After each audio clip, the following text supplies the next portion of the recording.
నైరుతి రుతుపవనాల ప్రభావంతో కురుస్తున్న వర్షాలకు పలు రాష్ట్రాల్లోని డ్యాంలు నిండుకుండలా మారాయి. ఫలితంగా గేట్లను ఎత్తి నీటిని దిగువకు విడుదల చేస్తున్నారు. దీంతో స్థానికులు, పర్యాటకులు ఆ దృశ్యాలను చూసేందుకు తరలివస్తున్నారు. రాగల 24 గంటల్లో మహారాష్ట్రలోని పలు ప్రాంతాల్లో భారీ వర్షాలు కురుస్తాయని వాతావరణ శాఖ హెచ్చరించింది. మధ్యప్రదేశ్లోని జబల్పూర్లో గత కొన్ని రోజులుగా కురుస్తున్న వర్షాలకు నర్మదా నది ఉప్పొంగి ప్రవహిస్తోంది. ఫలితంగా బర్గీ డ్యాం 9 గేట్లను ఎత్తి నీటిని దిగువకు విడుదల చేస్తున్నారు.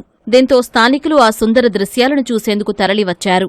అటు లోతట్టు ప్రాంతాల్లోని ప్రజలు అప్రమత్తంగా ఉండాలని అధికారులు హెచ్చరికలు జారీ చేశారు. దిగువన ఉన్న నర్మదా ఘాట్లలో నీటి మట్టం 4 నుంచి 5 అడుగుల మేర పెరిగే అవకాశం ఉందని తెలిపారు.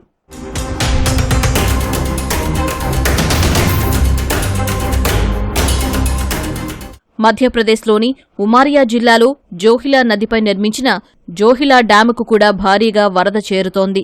నీటిమట్టం గరిష్ట స్థాయిని దాటడంతో 4 గేట్లను పూర్తిగా ఎత్తి నీటిని విడుదల చేస్తున్నారు. లోతట్టు ప్రాంతాల ప్రజలు సురక్షిత ప్రాంతాలకు తరలి వెళ్లాలని అధికారులు ఆదేశాలు జారీ చేశారు.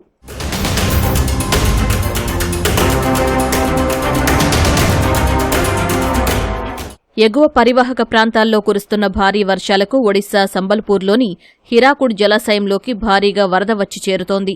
దీంతో డ్యాం గేట్లను ఎత్తి దిగువకు నీటిని విడుదల చేశారు. డ్యాం 12 గేట్లను ఎత్తి నీటిని దిగువకు విడుదల చేసినట్లు ప్రాజెక్టు ఇంజనీర్ సుశీల్ కుమార్ బెహ్రా తెలిపారు.